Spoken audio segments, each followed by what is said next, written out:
Price the lord, hallelujah. ಹೇಗಿದ್ದೀರಿ ಎಲ್ಲರೂ? ಈ ದಿನ ಪ್ರಾರ್ಥನೆ ಮಾಡಿದ್ರ? ಸತ್ಯವೇದವನ್ನ ಓದಿದ್ರ? ಹಾಗಾದ್ರೆ ಈ ದಿನ ಸತ್ಯವೇದವನ್ನ ಓದಿ ಪ್ರಾರ್ಥನೆ ಮಾಡಿರೋದಾದ್ರೆ ನೀನೆಷ್ಟು ಧನ್ಯರು ಧನ್ಯರು. ಹಾಗಾಗಿ ಪ್ರೀತಿಯ ದೇವರ ಮಕ್ಕಳೇ, ನನ್ನ ಸಹೋದರಿ, ನನ್ನ ಸಹೋದರರೇ, ದೇವರು ನಿಮ್ಮನ್ನು ಆಶೀರ್ವಾದ ಮಾಡಲಿ. ಈ ದಿನ ಒಂದು ಹೊಸ ವಿಷಯದಲ್ಲಿ ನಾವು ನಿಮ್ಮ ಮುಂದೆ ಬಂದಿದ್ದೇನೆ. ಈ ದಿನ ಲೂಕನು ಬರೆದ ಸುವಾರ್ತೆ 19ನೇ ಅಧ್ಯಾಯ 1ನೇ ವಚನ ನಾವು ಧ್ಯಾನ ಮಾಡ್ಕೋದು ಮುಂಚೆ ನಾವು ಚಿಕ್ಕದಾಗಿ ಪ್ರಾರ್ಥನೆ ಮಾಡಿ ಕಣ್ಣುಗಳನ್ನು ಮುಚ್ಚಿ ಪ್ರಾರ್ಥನೆ ಮಾಡ್ಕೊಳ್ಳೋಣ. ನಮ್ಮನ್ನು ಬಹಳವಾಗಿ ಪ್ರೀತಿ ಮಾಡುವ ನಮ್ಮ ಪರಲೋಕದ ತಂದೆಯಾದ ದೇವರೇ, ಇದನ್ನ ಲೂಕನ್ ಬರೆದ ಸುವಾರ್ತೆ 19ನೇ ಅಧ್ಯಾಯ 1ರಿಂದ ಕೆಲವು ವಚನಗಳನ್ನು ನಾವು ಧ್ಯಾನ ಮಾಡಿಕೊಳ್ಳುವಂತೆ ನೀವು ನಮ್ಗೆ ಸಹಾಯ ಮಾಡ್ರಿ. ಕೇಳುವಂಥವರನ್ನ, ನೋಡುವಂಥವರನ್ನ ದೇವರೇ ನಿಮ್ಮ ಹತೋಟಿಗೆ ತೆಗೆದುಕೊಪ್ಪ. ಒಂದು ವೇಳೆ ಈ ವಾಕ್ಯವನ್ನು ಕೇಳಿಕೊಂಡು ಯಾರಾದರೂ ಪ್ರಯಾಣದಲ್ಲಿರೋರಾದ್ರೆ, ಒಂದು ವೇಳೆ ಅಪ್ಪ ಕೋರ್ಟ್ ಕಚೇರಿಗಳಿಗೆ ತಿರುಗುವುದಾದ್ರೆ, ಒಂದು ವೇಳೆ ನ್ಯಾಯಕ್ಕಾಗಿ ಕೋರ್ಟ್ಗೆ ಹೋಗ್ತಾ ಇದ್ರೆ, ಒಂದು ವೇಳೆ ಆಸ್ಪತ್ರೆಗಳಿಗೆ ಅನಾರೋಗ್ಯದಿಂದ ನಿಯಮಿತ ಹೋಗ್ತಾ ಇದ್ರೆ, ಒಂದು ವೇಳೆ ಸಾಲಗಳಿಂದ ಬಾಧೆಗಳಿಂದ ನೋವಲ್ಲಿರುವುದಾದ್ರೆ, ಈ ವಾಕ್ಯವು ಅವರಿಗೆ ಆಶೀರ್ವಾದವಾಗಿ ಮಾರ್ಪಡ್ಲಪ್ಪ. ಈ ವಾಕ್ಯ ಅವ್ರ ಬಲವನ್ನು ಕೊಡಲಿ ಸ್ವಾಮಿ. ಈ ವಾಕ್ಯ ಅವ್ರ ಹೃದಯದಲ್ಲಿ ಕಾರ್ಯ ಮಾಡಲಿ ಸ್ವಾಮಿ. ಈ ವಾಕ್ಯ ಕೇಳುವಂತ ಹೃದಯದಲ್ಲಿ ಸಂತೋಷ ಸಮಾಧಾನ ಅನುಗ್ರಹಿಸಬೇಕಾಗಿ ನಾವು ಪ್ರಾರ್ಥಿಸ್ತಾ ಯೇಸುವಿನ ನಾಮದಲ್ಲಿ ಪ್ರಾರ್ಥನೆ ಮಾಡಿ ಬೇಡಿ ಹೊಂದಿದ್ದೇವೆ ನಮ್ಮ ಪರಲೋಕದ ತಂದೆ, ಆಮೆನ್. ದೇವರ ನಾಮಕ್ಕೆ ಸ್ತೋತ್ರವಾಗಲಿ. ಪ್ರೀತಿಯ ದೇವರ ಮಕ್ಕಳೇ, ಲೂಕನು ಬರೆದ ಸುವಾರ್ತೆ 19ನೇ ಅಧ್ಯಾಯ 1ನೇ ವಚನ. ಆತನು ಯೆರಿಕೋ ಊರನ್ನು ಒಕ್ಕಿ ದಾಟಿ ಹೋಗುತ್ತಿದ್ದನು. ಅಲ್ಲಿ ಜಕ್ಕಾಯನೆಂಬ ಹೆಸರುಳ್ಳ ಒಬ್ಬ ಮನುಷ್ಯನಿದ್ದನು. ಹಲ್ಲೆಲೂಯಾ, ದೇವರ ನಾಮಕ್ಕೆ ಸ್ತೋತ್ರವಾಗಲಿ. ಯೇಸು ಸ್ವಾಮಿ ಆತನ ಶಿಷ್ಯರು ಅನೇಕ ಪ್ರಾಂತಗಳಿಗೆ ಸುವಾರ್ತೆಯನ್ನೇ ಸಾರುತ್ತಾ, ಅನೇಕ ಪ್ರಾಂತಗಳಿಗೆ ಹೋಗಿ ಅನೇಕರನ್ನ ರಕ್ಷಣೆ ಮಾರ್ಗದಲ್ಲಿ ನಡೆಸುತ್ತಾ, ಆತನ ಶಿಷ್ಯರೆಲ್ಲ ಕೂಡ ಆತನು ಯೇಸು ಸ್ವಾಮಿ ಯಾವ ಪ್ರಾಂತಕ್ಕೆ ಹೋಗ್ತಾನೋ ಆ ಪ್ರಾಂತಕ್ಕೆಲ್ಲ ಶಿಷ್ಯರು ಅನೇಕರು ಆತನ ಹಿಂದೆ ಹೋಗುವಂತವರಾಗಿದ್ದು. ಪ್ರೀತಿಯ ದೇವರ ಮಗುವೆ ಅಥವಾ ಸಹೋದರಿ ಸಹೋದರನೇ, ಈ ದಿನ ನಾವು ಯಾರ ಹಿಂದೆ ನಾವು ಪ್ರಯಾಣ ಮಾಡ್ತಾ ಇದ್ವಿ? ಯಾರ ಹಿಂದೆ ನಾವು ಹೋಗ್ತಾ ಇದ್ವಿ? ಯೇಸು ಸ್ವಾಮಿ ನಮ್ಮದೇ ಇರ್ತಕ್ಕಂಥ ಸ್ನೇಹಿತರೊಟ್ಟಿಗೆ ಪ್ರಯಾಣ ಮಾಡ್ತಾ ಇದೆಯೋ, ಅಥವಾ ಈ ಲೋಕದ ಹಿಂದೆ ನಾವು ಪ್ರಯಾಣ ಮಾಡ್ತಾ ಇದೀವೋ, ಅಥವಾ ಈ ಲೋಕದ ಸ್ನೇಹಿತರೊಟ್ಟಿಗೆ ನಾವು ಪ್ರಯಾಣ ಮಾಡ್ತಾ ಇದೀವ? ಒಂದು ಕ್ಷಣ ನಮ್ಮನ್ನು ನಾವು ಪರೀಕ್ಷೆ ಮಾಡ್ಕೊಳ್ಳೋಣ. ನೋಡ್ರಿ, ಆತನು ಆತನ ಶಿಷ್ಯರು ಎಲ್ಲ ಹಳ್ಳಿ ಪಳ್ಳೆಗಳನ್ನು ಸುತ್ತಕೊಂಡು ಎಲ್ಲಾ ಗ್ರಾಮಗಳಿಗೆ ಸುವಾರ್ತೆ ಸಾರಿ ಆತನು ಯೆರಿಕೋ ಪ್ರಾಂತಕ್ಕೆ ಬರುವಾಗ, ಹಲ್ಲೆಲೂಯಾ, ನೋಡಿ ಆ ಯೆರಿಕೋ ಪ್ರಾಂತದಲ್ಲಿ ಜಕ್ಕಾಯನ ಒಬ್ಬ ಮನುಷ್ಯನಿರ್ತಾನೆ. ಆ ಜಕ್ಕಾಯನು ಬಹು ಹೆಸರುಳ್ಳವನು. ಆತನ ಹೆಸರು ಆ ಯೆರಿಕೋ ಪಟ್ಟಣಕ್ಕೆಲ್ಲ ಗೊತ್ತಾಗಿತ್ತು. ಆ ಪ್ರಾಂತದಲ್ಲಿರುವಂತ ಎಲ್ಲರಿಗೂ ಕೂಡ ಈ ಜಕ್ಕಾಯನ ಯಾರು ಎಂಬುದಾಗಿ ಗೊತ್ತಿತ್ತು. ನೋಡ್ರಿ, ಅಲ್ಲಿ ನೋಡುವಾಗ ಆ ಜಕ್ಕಾಯನಿಗೆ ಯಾರೋ ಹೇಳಿರುವಂತ ಮಾತು ಅಥವಾ ಕೇಳಿರುವಂತ ಮಾತು ಆತನ ಕಿವಿಗಳಲ್ಲಿ ಬೀಳುತ್ತೆ. ಏನು? ಯೇಸು ಸ್ವಾಮಿ ಸತ್ತೋಗಿರೋರನ್ನ ಎಬ್ಬರಿಸ್ತಾ ಇದ್ದಾನೆ. 5 ರೊಟ್ಟಿ 2 ಮೀನು 5,000 ಜನ ತಿಂದ್ರು. ಕುಷ್ಠರೋಗಿಗಳನ್ನು ವಾಸಿ ಮಾಡಿದ್ರು. ದುರಾತ್ಮಗಳನ್ನು ಬಿಡುಗಡೆ ಕೊಟ್ಟರು. ಕುರುಡರಿಗೆ ಕಣ್ಣು ಕಾಣುವಂತೆ ಮಾಡ್ದ. ಕುಂಟರಿಗೆ ನಡೆಯುವಂತೆ ಮಾಡ್ತಾ ಇದ್ದಾನೆ ಅಂತೆಂಬುದಾಗಿ ಆತನ ಕಿವಿಯಲ್ಲಿ ಈ ಸ್ವರವು ಕೇಳಲ್ಪಟ್ಟಿತು. ಆ ಸ್ವರ ಕೇಳಲ್ಪಟ್ಟಾಗ ಈ ಜಕ್ಕಾಯನಿಗೆ ಯೇಸು ಸ್ವಾಮಿಯನ್ನು ನೋಡುವಂತೆ ಆಸೆ. ಹಲ್ಲೆಲೂಯಾ, ಯೇಸು ಸ್ವಾಮಿಯನ್ನು ನೋಡಬೇಕೆಂಬುದಾಗ ಆಸೆ ಆತನಲ್ಲಿ ಬಂತು. ಪ್ರೀತಿಯ ದೇವರ ಮಕ್ಕಳೇ, ಇಲ್ಲಿ ನಾವು ಒಂದು ವಿಷಯ ನಾವು ಅರ್ಥ ಮಾಡ್ಕೊಳ್ಳೋಣ. ಈತನಿಗೆ ಏನು ಕಡಿಮೆ ಇತ್ತು? ಜಕ್ಕಾಯನಿಗೆ ಆತನಿಗೆ ಒಳ್ಳೆ ಹೆಸರಿದೆ. ಆತನು ಬಹು ಐಶ್ವರ್ಯವಂತನು. ಮತ್ತೆ ಆತನು ಸುಂಕದ ಗುತ್ತಿಗೆದಾರನು. ನೋಡ್ರಿ, ಈ ಸುಂಕದ ಗುತ್ತಿಗೆದಾರರು ಯಾರು ಕೂಡ ನಿಯತ್ತಾಗಿರೋದಿಲ್ಲ. ಯಾರು ಕೂಡ ನಿಯತ್ತಾಗಿ ಕೆಲಸ ಮಾಡೋದಿಲ್ಲ. ಯಾರು ಕೂಡ ನಂಬಿಗಸ್ತರಾಗಿ ಇವರು ಸರ್ಕಾರಕ್ಕಾಗಿರ್ಬೋದು, ದೇವ್ರಿಗಾಗಿರ್ಬೋದು, ಮನುಷ್ಯರಿಗಾಗಿರ್ಬೋದು ನಿಯತ್ತಾಗಿ ಅಥವಾ ನಂಬಿಗಸ್ತರಾಗಿ ಯಾರು ಕೂಡ ಕೆಲಸ ಮಾಡೋದಿಲ್ಲ. ಆದ್ರೆ ಈ ಸುಂಕದ ಗುತ್ತಿಗೆದಾರನಾಗಿದ್ದಂತ ಈ ಜಕ್ಕಾಯನಲ್ಲಿ ಏನಪ್ಪ ಒಂದು ಆಸೆ ಇತ್ತು ಅಂದ್ರೆ ಆ ಯೇಸು ಸ್ವಾಮಿಯನ್ನ ನೋಡಬೇಕು. ಹಲ್ಲೆಲೂಯಾ, ದೇವರ ಮಗುವೆ, ಯೇಸು ಸ್ವಾಮಿಯನ್ನು ನೋಡಬೇಕೆಂಬುದಾಗಿ ನಿನ್ನಲ್ಲಿ ಆಸೆ ಹುಟ್ಟಬೇಕ್ರಿ. ಆಸೆ ಹುಟ್ಟುವಾಗ ನೋಡಿ, ಅಲ್ಲಿ ಒಂದು ಅದ್ಭುತ ಆತನ ಜೀವನದಲ್ಲಿ ಕಾಣಲ್ಪಡ್ತು. ನೋಡಿ, ಆ ಮನುಷ್ಯನ ಅವನು ಸುಂಕದ ಗುತ್ತಿಗೆದಾರನು ಮತ್ತು ಐಶ್ವರ್ಯವಂತನು. ನೋಡ್ರಿ, ಅವನು ಹೆಸರು ಎಲ್ಲರಿಗೂ ಗೊತ್ತಾಗಿತ್ತು. ಆ ಪ್ರಾಂತದಲ್ಲಿ ಆ ಜಕ್ಕಾಯನ ಹೆಸರುಳ್ಳ ಒಬ್ಬ ಮನುಷ್ಯನು ಎಲ್ಲರಿಗೂ ಗೊತ್ತಾಗಿತ್ತು. ಎರ್ಕೋ ಪಟ್ಟಣಕ್ಕೆಲ್ಲ ಜಕ್ಕಾಯನಂದು ಗೊತ್ತಾಗಿತ್ತು. ಆದ್ರೆ ಅವನಿಗೆ ಒಂದು ಕೊರತೆ ಇತ್ತು. ಏನು ಕೊರತೆ ಅಂದ್ರೆ ಅವನು ಗಿಡ್ಡನಾಗಿದ್ದ. ಹಲ್ಲೆಲೂಯ, ಅದನ್ನು ಗಿಡ್ಡನಾಗಿದ್ದ. ನೋಡ್ರಿ, ಗಿಡ್ಡ ಅಂದ್ರೆ ಒಂದು 3 ಅಡಿ ಇರ್ಬೋದು, 3 ಅಡಿ ಅಷ್ಟೇ. 3 ಅಡಿ ಮನುಷ್ಯನ ಅಥವಾ 2 ಅಡಿ ಮನುಷ್ಯನ ಗಿಡ್ಡ, ಕುಳ್ಳ ಎಂಬುದಾಗಿ ಕರೆಯುವುದುಂಟು. ಆದ್ರೆ ಇವನ್ ಮೊದಲನೇದಾಗಿ ಹೆಸರು, ಇವನ್ ಪ್ರಖ್ಯಾತಿಗೆ ಬಂದಿದ್ದ ಅವನ ಹೆಸರು. ಯಾರ ಹೆಸರು? ಜಕ್ಕಾಯನೆಂಬ ಹೆಸರು. ಮತ್ತೆ ಅವನು ಎರಡನೇದಾಗಿ ಸುಂಕದ ಗುತ್ತಿಗೆದಾರನಾಗಿದ್ದ. ಮೂರನೇದಾಗಿ ಐಶ್ವರ್ಯವಂತನಾಗಿದ್ದ. Hallelujah, hallelujah. ಈ ರೀತಿಯಾಗಿ ಇರುವಂತ ಎಷ್ಟೋ ಜನ ಇಡೀ ಪ್ರಪಂಚದಲ್ಲಿದ್ದಾರೆ. ಎಷ್ಟೋ ಜನ ಇಂಥ ಜನಗಳಿದ್ದಾರೆ. ಹೆಸರಿರುವಂತ ಜನರು ಇರ್ತಾರೆ, ಸುಂಕದ ಗುತ್ತಿಗೆದಾರರು ಇರ್ತಾರೆ, ಅಥವಾ ಬಿಸ್ನೆಸ್ ಮಾಡುವಂತ ಜನ ಇರ್ತಾರೆ, ಅಥವಾ ವ್ಯಾಪಾರ ಮಾಡುವಂತ ಜನ ಇರ್ತಾರೆ, ಅಥವಾ ಐಶ್ವರ್ಯವಂತರಾಗಿರೋ ಜನಗಳು ಕೂಡ ಇರ್ತಾರೆ. ನೋಡ್ರಿ, ಈ ಮನುಷ್ಯನಿಗೆ ಎಲ್ಲ ಇತ್ತು. ಆತನ ಜೀವನದಲ್ಲಿ ಎಲ್ಲ ಇತ್ತು. ಹೆಸರಿತ್ತು, ಐಶ್ವರ್ಯ ಇತ್ತು, ಮತ್ತೆ ಅವನಿಗೆ ವ್ಯಾಪಾರ ಇತ್ತು, ಅದ್ರಿಗೊಂದು ಬಿಸ್ನೆಸ್ ಇತ್ತು, ಎಲ್ಲವೂ ಕೂಡ. ಆದ್ರೆ ಯೇಸು ಸ್ವಾಮಿಯನ್ನು ನೋಡ್ಬೇಕೆಂಬ ಆಸೆ ಅವನಲ್ಲಿ ಚಿಗುರೊಡೆಯಿತು. Hallelujah, hallelujah. ಹಾಗಾಗಿ ಆ ಆಸೆ ಯಾಕಪ್ಪ ಅಂತ ಯಾರೋ ಹೇಳಿರುವಂತ ಮಾತು ಇದು ನೋಡಿರ್ಲಿಲ್ಲ. ಯೇಸು ಸ್ವಾಮಿ ಯಾರು ಹೆಂಗೆ ಇರ್ತಾರೆ ಅನ್ಬೋದಾಗಿ ಇದನ್ನು ಗೊತ್ತಿರ್ಲಿಲ್ಲ. ಯಾರೋ ಹೇಳಿರುವಂತ ಮಾತು. ಯೇಸು ಅದ್ಭುತಗಳನ್ನು ಮಾಡುವಂತ ದೇವರು. Hallelujah, hallelujah. ಓಹೋ ಸೋದರಿ, ಓ ಸೋದರನೇ, ಈ ವಾಕ್ಯವನ್ನು ಒಂದು ವೇಳೆ ನೀನು ಕೇಳ್ತಾ ಇರಬಹುದು. ಯೇಸು ದೇವರು ಅದ್ಭುತಗಳನ್ನು ಮಾಡುವ ದೇವರು. ಯೇಸು ನಿನ್ನ ಹೃದಯವನ್ನು ಮಾರ್ಪಡಿಸ್ತಾನೆ. ಯೇಸು ನಿನ್ನ ಜೀವಿತವನ್ನು ಮಾರ್ಪಡಿಸ್ತಾನೆ. ಯೇಸು ನಿನ್ನ ಪಾಪದ ಜೀವಿತವನ್ನು ಮಾರ್ಪಡಿಸ್ತಾನೆ. ಇದುವರೆಗೂ ಸಂತೋಷ ಸಮಾಧಾನ ಇಲ್ಲದೆ ಕಷ್ಟಪಡ್ತಾ ಇದೆಯಾ, ಬಾಧೆ ಪಡ್ತಾ ಇದೆಯಾ, ಯೇಸು ಎಂಬುದಾಗಿ ನೀನು ಕರೆಯುವಾಗ ನಿನ್ನ ಹೃದಯದಲ್ಲಿ ಯೇಸು ಬಂದು ವಾಸ ಮಾಡ್ತಾನೆ. ನಿನ್ನ ಹೃದಯದಲ್ಲಿ ಯೇಸು ಬಂದು ವಾಸ ಮಾಡಿ ನಿನಗೆ ಸಂತೋಷ ಸಮಾಧಾನ ಕೊಡುವಂತ ದೇವರಾಗಿದ್ದಾರೆ. ಒಂದು ವೇಳೆ ಜೀವನ ಕೆಟ್ಟು ಹೋಗಿದೆಯಾ, ಒಂದು ವೇಳೆ ನಿನ್ನ ಜೀವನ ಪಾಪದಲ್ಲಿ ಬಿದ್ದಿದೆಯಾ, ಒಂದು ವೇಳೆ ನಿನ್ನ ಜೀವನದಲ್ಲಿ ಸಂತೋಷ ಇಲ್ಲದೆ ಎಲ್ಲರಿಂದ ಕೈ ಬಿಡಲ್ಪಟ್ಟಿದೆಯಾ, ಈ ದಿನ ಯೇಸು ನಿನ್ನ ಕರೀತಾ ಇದ್ದಾನೆ. ಸಹೋದರಿ, ಈ ದಿನ ಯೇಸು ನಿನ್ನ ಕರೀತಾ ಇದ್ದಾನೆ. ಸಹೋದರ, ನೋಡಿ, ಯೇಸು ಸ್ವಾಮಿ ಗೊತ್ತಿತ್ತು ಆತನು ಸಕಲ ಜ್ಞಾನಿ, ಆಕಾಶವನ್ನ ಭೂಮಿಯನ್ನು ಸೃಷ್ಟಿ ಮಾಡಿದ ದೇವರು. ಆತನು ಗೊತ್ತಿತ್ತು ಎರಿಕೋ ಪಟ್ಟಣದಲ್ಲಿ ಜಕ್ಕಾಯನೊಬ್ಬ ಮನುಷ್ಯನಿದ್ದಾನೆ ಎಂಬುದಾಗಿ. ಈ ದಿನ ಆ ಒಬ್ಬ ಮನುಷ್ಯನ ನೋಡುವುದಕ್ಕೆ ಹೋಗ್ಬೇಕೆಂಬುದಾಗಿ ಯೇಸು ಗೊತ್ತಿತ್ತು. ಆದ್ರೆ ಜಕ್ಕ ಇಟ್ಕೊಳ್ತಾನೆ ಮನಸ್ಸಿನಲ್ಲಿ. ನೋಡಿ, 3ನೇ ವಚನ ಇಲ್ಲಿ ರೀತಿಯಾಗಿದೆ. ಅವನು ಯೇಸು ಎಂಥವನೆಂದು ನೋಡಲು ಅಪೇಕ್ಷಿಸಿದರೂ ತಾನು ಗಿಡ್ಡನಾಗಿದ್ದರಿಂದ ಜನರ ಗುಂಪಿನ ನಿಮಿತ್ತ ನೋಡಲಾರದೆ ಹೋದನು. ಅನೇಕ ಸಲ ಪ್ರಯತ್ನ ಪಟ್ಟನು, ಅನೇಕ ಸಲ ಯೇಸು ಸ್ವಾಮಿ ನೋಡ್ಬೇಕೆಂಬುದು ಪ್ರಯತ್ನ ಪಟ್ಟನು. ಆದ್ರೆ ಯೇಸು ಸ್ವಾಮಿ ಮುಖ ನೋಡಕ್ಕೆ ಅವನ ಜೀವನದಲ್ಲಿ ಸಾಧ್ಯವಾಗಲಿಲ್ಲ. ಹಾಗಾಗಿ ಒಂದು ವೇಳೆ ಅವನ ಜೀವನದಲ್ಲಿ ಈ ರೀತಿಯಾಗಿ ಒಂದು ಮನಸ್ಸು ಬಂದಿರಬಹುದು. ಅಯ್ಯೋ, ನನ್ನ ಜೀವನದಲ್ಲಿ ಐಶ್ವರ್ಯ ಇದೆ, ಅಂತಸ್ತು ಇದೆ, ಆಸ್ತಿ ಇದೆ, ಹೆಂಡತಿ ಮಕ್ಕಳಿದ್ದಾರೆ, ಸಂಸಾರ ಇದೆ, ಎಲ್ಲ ಇದೆ, ನನ್ನಲ್ಲಿ ಸಂತೋಷ ಇಲ್ಲವೇ ಎಂಬುದಾಗಿ. ಹಲ್ಲೆಲೂಯ. ನಿನ್ನಲ್ಲಿ ಸಂತೋಷ ಇಲ್ವಾ? ಸಮಾಧಾನ ಇಲ್ಲವಾ? ಈ ದಿನನೇ ಯೇಸು ಎಂಬುದಾಗಿ ನೀನು ಕರೆಯುವಾಗ, ನಂಬಿಕೆಯಿಂದ ಯೇಸು ಎಂಬುದಾಗಿ ಕರೆಯುವಾಗ ನಿನ್ನ ಹೃದಯದಲ್ಲಿ ಯೇಸು ಬರ್ತಾನಮ್ಮ. ನಿನ್ನ ಹೃದಯದಲ್ಲಿ ಯೇಸು ಬರ್ತಾನೆ ಸಹೋದರನೇ. ಈ ಮಾತುಗಳು ಪರಲೋಕದ ಮಾತುಗಳಾಗಿದೆ. ಈ ಜಕ್ಕನಿಗೆ ಏನು ಬಂತು? ಯೇಸು ಸ್ವಾಮಿನ ನಾನು ನೋಡಬೇಕು, ಯೇಸು ಸ್ವಾಮಿನ ನಾನು ನೋಡಬೇಕು ಎಂಬುದಾಗಿ ಮನಸ್ಸಿನಲ್ಲಿ ಆತನಿಗೆ ಪ್ರೇರಣೆ. Hallelujah, hallelujah. ನಿನ್ನ ಮನಸ್ಸಿನಲ್ಲಿ ಪ್ರೇರಣೆ ಪರಿಶುದ್ಧಾತ್ಮ ಕೊಡುವಂಥದ್ದು. ಯಾರು ಕೂಡ ರಕ್ಷಣೆ ಮಾಡೋದಿಲ್ಲಮ್ಮ. ಈ ಒಂದು ಭಯಂಕರವಾದ ನರಕದಿಂದ ನಿನ್ನ ರಕ್ಷಣೆ ಮಾಡುವುದಕ್ಕೆ ಅಥವಾ ಒಬ್ಬನೇ ಒಬ್ಬರು ಶಕ್ತಿವಂತರು, ಆತನೇ ನಜರೇತಿನ ಯೇಸು ಕ್ರಿಸ್ತನು.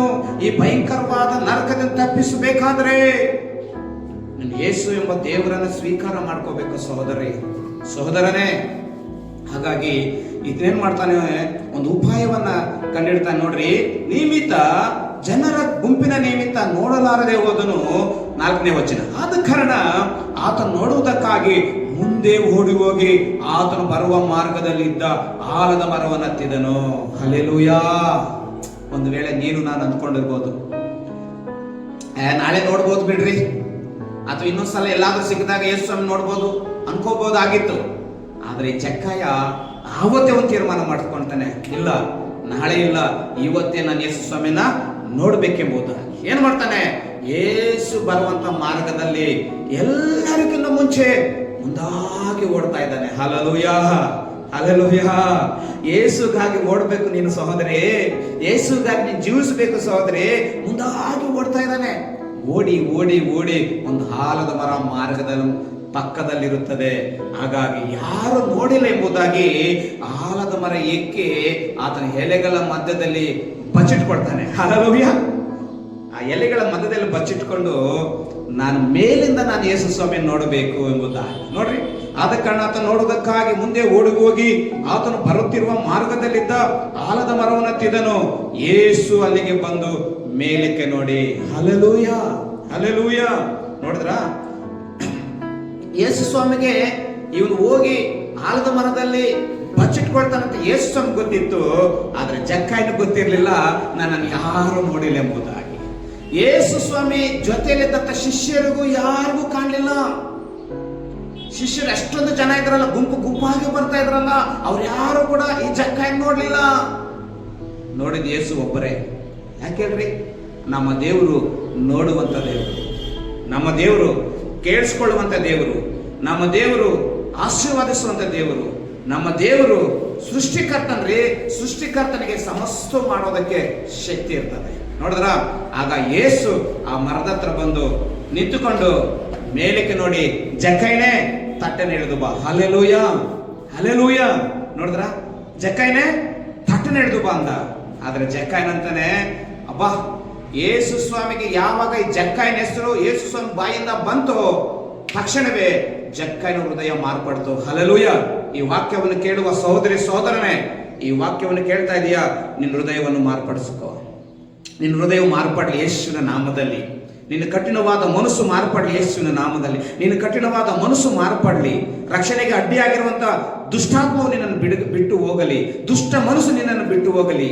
ನಿನ್ನಲ್ಲಿರುವಂತ ಈ ಲೋಕದ ಒಂದು ಮನಸ್ಸು ನಿನ್ನಿಂದ ಬಿಡುಗಡೆ ಆಗಲಿ. ಹಲ್ಲೆಲೂಯಾ. ನೋಡಿದ್ರ, ಯೇಸು ಆ ಮರದ ಹತ್ರ ಬಂದು ಜಕ್ಕಾಯ್ನೇ ಮೇಲಕ್ಕೆ ನೋಡಿ, ಜಕ್ಕಾಯ್ನೇ ತಟ್ಟೆನೆ ಇಳಿದು ಬಾ ಅಂದಾಗ, ನಾನು ಇವತ್ತು ನಿನ್ನ ಮನೆಯಲ್ಲಿ ಹಿಡ್ಕೊಳ್ಳಬೇಕು ಎಂದು ಹೇಳಿದನು. ಹಲ್ಲೆಲೂಯಾ. ಜಕ್ಕಾಯ್ನೇ ತಟ್ಟೆ ಇಳಿದು ಬಾ, ನಾನು ಇವತ್ತು ನಿನ್ನ ಮನೆಯಲ್ಲಿ ಹಿಡ್ಕೊಳ್ಬೇಕು. ಆಗ ಜಕ್ಕಾಯ್ನಿಗೆ ತುಂಬಾ ಸಂತೋಷ ಆಗುತ್ತೆ, ಒಳ್ಳೆ ಸಮಾಧಾನ ಆಗುತ್ತೆ. ಆತನ ವ್ಯಾಪಾರವನ್ನು ಮರ್ತು ಹೋದ, ಅಥವಾ ಅವನು ಸುಂಕವನ್ನು ಮರ್ತು ಹೋದ, ತನ್ನ ಕುಟುಂಬವನ್ನು ಮರ್ತು ಹೋದ, ಎಲ್ಲರನ್ನು ಮರ್ತು ಹೋದ. ಆತನಿಗೆ ಯೇಸು ಇವತ್ತು ನಿನ್ನ ಮನೆಯಲ್ಲಿ ವಾಸ ಮಾಡ್ತೇನೆ ಅಥವಾ ನಿನ್ನ ಮನೆಯಲ್ಲಿ ಇಳ್ಕೊಳ್ಳಕ್ಕೆ ಬರ್ತಾ ಇದ್ದೀನಿ ಅಂದಾಗ, ಪ್ರೀತಿಯ ದೇವರ ಮಕ್ಕಳೇ, ಸಹೋದರಿ ಸಹೋದರನೇ, ಆ ಮಾತು ಅರ್ಥ ಏನಪ್ಪ ಅಂದ್ರೆ, ನೀನು ಯಾವಾಗ ನಿನ್ನ ಹೃದಯವನ್ನು ಬಾಗಿಲು ಯೇಸುಗಾಗಿ ತೆರಿತೀಯೋ ಆಗ ಯೇಸು ನಿನ್ನ ಒಳಗೆ ಬಂದು ವಾಸ ಮಾಡ್ತಾನೆ. ಪ್ರಕಟಣೆ ಗ್ರಂಥ ನೋಡ್ತೀವಲ್ವಾ, ಇಗೋ ಬಾಗಿಲಲ್ಲಿ ನಿಂತುಕೊಂಡು ತಟ್ಟುತ್ತಾ ಇದ್ದಾನೆ, ಯಾವನಾದ್ರೂ ನನ್ನ ಸ್ವರವನ್ನು ಕೇಳಿ ಬಾಗಿಲು ತೆರೆಯುವುದಾದರೆ ನಾನು ಬಂದು ಒಳಕ್ಕೆ ಬಂದು ನಾನು ಊಟ ಮಾಡ್ತೇನಂತ. ಹಲ್ಲೆಲೂಯಾ.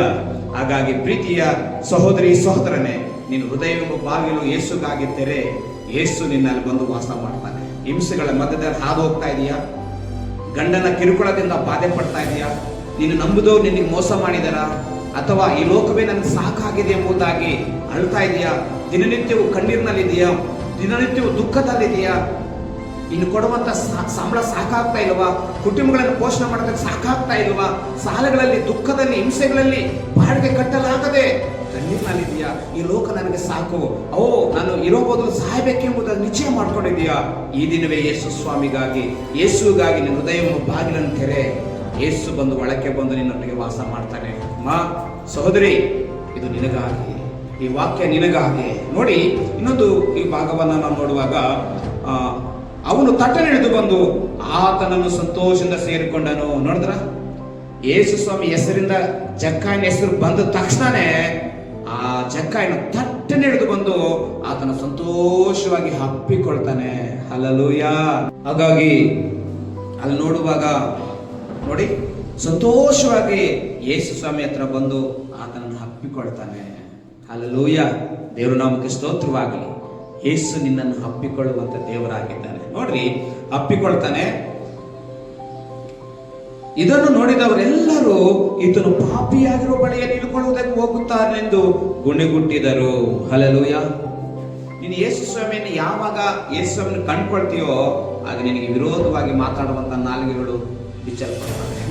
ನೀನು ಯೇಸು ಸ್ವಾಮಿ ಹಿಂಬಾಲಿಸುವಾಗ ಅನೇಕರು ನಿನಗೆ ವಿರೋಧವಾಗಿ ಮಾತಾಡ್ತಾರೆ, ನಿನಗೆ ವಿರೋಧವಾಗಿ ಗುಣಗುಡ್ತಾರೆ. ನೋಡ್ರಿ, ಆತನ ಪಕ್ಕದಲ್ಲಿದ್ದಂಥವ್ರು, ಯೇಸು ಸ್ವಾಮಿ ಜಗತ್ತಲ್ಲಿದ್ದಂಥವ್ರು ಹೇಳ್ತಾ ಇದ್ದಾರೆ, ಈತನು ಪಾಪಿಯಾದ ಮನೆಯಲ್ಲಿ ಇಳ್ಕೊಳ್ಳುವುದಕ್ಕೆ ಹೋಗ್ತಾ ಇದ್ದಾನೆ. ಹಲ್ಲೆಲೂಯಾ.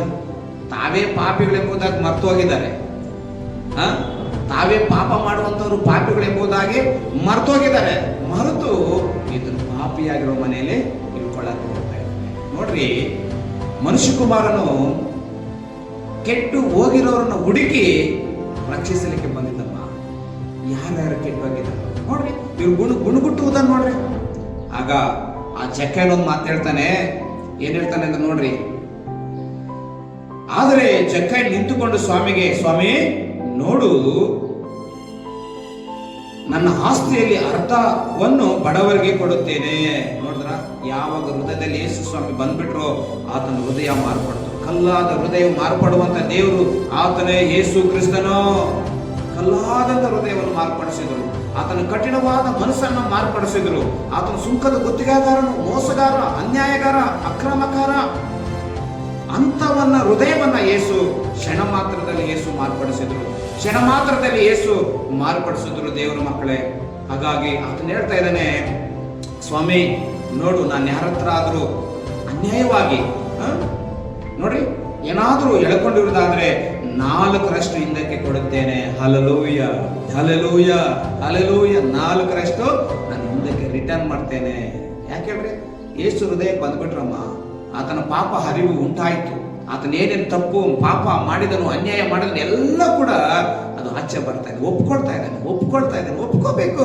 ಒಪ್ಪಿಕೊಂಡಾಗನೇ ಆಶೀರ್ವಾದ. ಒಪ್ಪಿಕೊಂಡು ಬಿಟ್ಟಾಗಲೇ ನಿನಗೆ ಸಂತೋಷ. ನಾವು ಯಾವಾಗಲೂ ಕೂಡ ಪಾಪಗಳನ್ನಾಗಲಿ, ಮೋಸವನ್ನಾಗಲಿ, ಅನ್ಯಾಯವಾಗಲಿ ನಾವು ಮುಚ್ಕೋಬಾರದು. ನೆನಪುಗಳಲ್ಲಿ ಇದೆಯಲ್ಲ ಒಂದು ಮಾತು, ಪಾಪಗಳನ್ನು ಮುಚ್ಕೊಳ್ಳೋವನಿಗೆ ಶುಭವಾಗದು, ಅದನ್ನು ಒಪ್ಪಿಕೊಂಡು ಬಿಟ್ಟುಬಿಡೋವರಿಗೆ ಕರುಣೆ ದೊರೆಯುತ್ತೆ ಎಂಬುದಾಗಿ ನಾವು ಮುಚ್ಕೋಬಾರ್ದು. ನೀನು ಮುಚ್ಚಲ್ಪಡ್ತಾ ಇದೆಯಾ, ನಿನ್ನ ಜೀವನದಲ್ಲಿ ಒಂದು ಮೇಲಕ್ಕೆ ಬರೋದಕ್ಕೆ ಸಾಧ್ಯನೇ ಇಲ್ಲ. ಮುಚ್ಚಬಾರ್ದು, ಅದನ್ನು ಒಪ್ಪಿಕೊಂಡು ಬಿಟ್ಟು ಬಿಡಬೇಕು. ನೋಡ್ರಿ, ಇವನೇನ್ ಮಾಡ್ತಾನೆ, ಮುಚ್ಚಲ್ಪಡ್ಲಿಲ್ಲ, ಅದನ್ನು ದೇವ್ರ ಹತ್ರ ಒಪ್ಪಿಕೊಳ್ತಾ ಇದ್ದಾನೆ. ಏನಂತ, ಸ್ವಾಮಿ 4ರಷ್ಟು ನಾನು ಹಿಂದಕ್ಕೆ ಕೊಡ್ತೇನೆ. ಯಾರಾದ್ರೂ ಆಗಿರ್ಬೋದು, ಯಾರ ಹತ್ರ ಆಗಿರ್ಬೋದು, ನಾನು ಮೋಸವಾಗಿ, ಅನ್ಯಾಯವಾಗಿ, ಅಕ್ರಮವಾಗಿ ನಾನೇನಾದ್ರೂ ಸುಳ್ಕೊಂಡಿರುವುದಾದರೆ 4ರಷ್ಟು ನಾನು ಹಿಂದಕ್ಕೆ ಕೊಡ್ತೇನೆ. ಸಹೋದರಿ, ಓ ಸಹೋದರನೇ, ಅನೇಕ ಸಂದರ್ಭಗಳಲ್ಲಿ ನಮಗೆ ನಾವು ಪೆಟ್ರೋಲ್ ಬಂಕ್ ಹತ್ರ ಪೆಟ್ರೋಲ್ ಹಾಕ್ಸ್ಕೋಬಹುದು, ಅಥವಾ ವ್ಯಾಪಾರ ಹೋಗ್ಬೋದು. ಅನೇಕರು ನಮಗೆ ಗೊತ್ತಿಲ್ಲದೆ ಮರೆತು ಹೋಗಿ ನಮ್ಗೆ ಹಣವನ್ನು ಕೊಟ್ಟು ಬಿಡ್ತಾರೆ. ಬಸ್ಸಲ್ಲಾಗಿರ್ಬೋದು, ಟ್ರೈನಲ್ಲಾಗಿರ್ಬೋದು, ಯಾವುದೇ ಜಾಗದಲ್ಲಾಗಿರ್ಬೋದು. ಅನೇಕ ಹಣವು ನಮ್ಮ ಕೈಯಲ್ಲಿ ಬಂದಾಗ ನಮಗೆ ಸೈತಾನ್ ಹೇಳ್ತಾನೆ, ಕೊಡಬಾರ್ದು, ಬಚ್ಚಿಟ್ಕೊಳ್ರಿ ಅಂತ. ಇಲ್ಲ ರೀ, ನಾವು ಯಾರಿಗೂ ಕೂಡ ಮೋಸ ಮಾಡಬಾರ್ದು, ಯಾರಿಗೂ ಕೂಡ ನಾವು ಅನ್ಯಾಯ ಮಾಡಬಾರ್ದು, ಯಾರಿಗೂ ಕೂಡ ನಾವು ಮೋಸ, ಅನ್ಯಾಯ, ಅಕ್ರಮ ಮಾಡಬಾರ್ದು. ಹಾಗಾಗಿ ನಮ್ಮದಲ್ಲದೇ ಇರುವಂಥ ಹಣವನ್ನ ನಾವು ಬೇರೆಯವರಿಗೆ ಕೊಟ್ಟು ಬಿಡೋಣ. ಹಾಗಾಗಿ ಈ ಜಕ್ಕಯ್ಯ ಏನ್ ಮಾಡ್ತಾನೆ, 4ರಷ್ಟು ನಾನು ಹಿಂದಕ್ಕೆ ಕೊಡ್ತೇನೆ. ಅನ್ಯಾಯವಾಗಿ ಯಾರಿಂದಾದ್ರೂ ಎಳ್ಕೊಂಡಿರುವುದಾದ್ರೆ 4ರಷ್ಟು ಹಿಂದಕ್ಕೆ ಕೊಡ್ತೇನೆ ಎಂದು ಹೇಳಿದನು. ಇದನ್ನು ಕೇಳು ಯೇಸು, ಇವತ್ತು ಈ ಮನೆಗೆ ರಕ್ಷಣೆ ಆಯಿತು. ಹಲ್ಲೆಲೂಯ. ಯಾವಾಗ ತನ್ನ ಪಾಪಗಳನ್ನು ಒಪ್ಪಿಕೊಂಡನು, ಯಾವಾಗ ನಾನು ಪಾಪಿಯಾಗಿದ್ದೇನೆ ನನ್ನ ತನ್ನ ಜೀವನದಲ್ಲಿ ಅರಿವಾಯ್ತು, ಆಗ ಯೇಸು ಹೇಳ್ತಾ ಇದ್ದಾನೆ, ಇವತ್ತು ಈ ಮನೆಗೆ ರಕ್ಷಣೆ. ಜಕ್ಕಯ್ಯನಿಗೊಬ್ಬರಿಗೆ ರಕ್ಷಣೆನ, ಅದ ಹೆಂಡತಿ, ಮಕ್ಕಳಿಗೂ, ಕುಟುಂಬದವರು ಎಲ್ಲರಿಗೂ ಕೂಡ ರಕ್ಷಣೆ ಆಯಿತು. ನೋಡ್ರಿ, ಇವತ್ತು ಈ ಮನೆಗೆ ರಕ್ಷಣೆ ಆಯಿತು. ಇವನು ಸಹ ಅಬ್ರಾಮನ ವಂಶಿಕನಲ್ಲವೇ.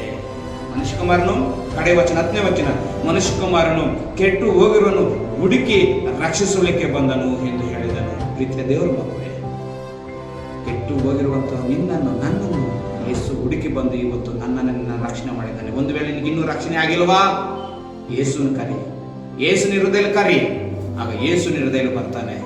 ಕಣ್ಣುಗಳನ್ನು ಮುಚ್ಚಿ ಪ್ರಾರ್ಥನೆ ಮಾಡಿಕೊಳ್ಳೋಣ. ನಮ್ಮನ್ನು ಬಹಳವಾಗಿ ಪ್ರೀತಿ ಮಾಡುವ ನಮ್ಮ ಪರಲೋಕದ ತಂದೆಯಾದ ದೇವರೇ, ಈ ವಾಕ್ಯವನ್ನು ಯಾರ್ಯಾರು ಕೇಳ್ತಾ ಇದ್ದಾರೋ, ನೋಡ್ತಾ ಇದ್ದಾರೋ, ಅವ್ರ ಹೃದಯದಲ್ಲಿ ಕಾರ್ಯ ಮಾಡು. ಪರಿಶುದ್ಧಾತ್ಮನ ಅವ್ರ ಹೃದಯದಲ್ಲಿ ಕಾರ್ಯ ಮಾಡಪ್ಪ.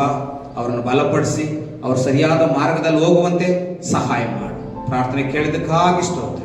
ಯೇಸುವಿನ ನಾಮದಲ್ಲಿ ಪ್ರಾರ್ಥನೆ ಮಾಡ್ತಾ ಇದ್ದೀನಿ ಪರಲೋಕದ ತಂದೆ. Amen. Hallelujah, hallelujah. Praise the lord.